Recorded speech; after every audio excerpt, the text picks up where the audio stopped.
ce qui est vu ne peut plus avoir d'emprise sur nous. Donc on va pouvoir voir ce qui se joue, on va pouvoir commencer à observer nos réflexes habituels, ceux qui sont devenus des choses qu'on appelle notre deuxième nature ou notre personnalité ou notre caractère, qui sont en réalité uniquement des mécanismes de protection de la blessure. Et ça permet en fait de voir les choses et ce qui est vu ne peut plus avoir d'emprise dans le sens où quand je vois les stratégies que j'ai mis en place pour pouvoir obtenir une validation, je peux absolument décider de prendre soin de mon besoin de validation différemment. Par exemple, Maya a observé qu'elle était souvent happée dans son rond-point mental, c'est-à-dire qu'elle ne cesse de ruminer des informations, mais ça, c'est le signe, c'est ça qu'on a observé quand on est allé creuser, le signe qu'il lui manque des informations pour prendre une décision éclairée. Et à partir de maintenant, au lieu de se juger à chaque fois qu'elle rumine et qu'elle est dans son rond-point mental, au lieu de se dire mais pourquoi est-ce que je rumine encore alors que bon, la situation est claire,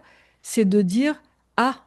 si je me mets à ruminer, c'est le signe qu'il me manque une information importante pour pouvoir prendre ma décision. Et à ce moment-là, la conscience se place au-dessus du mécanisme de la blessure et c'est là où on ne peut plus avoir l'emprise de la blessure, mais on va plutôt avoir les nouvelles solutions qui émergent.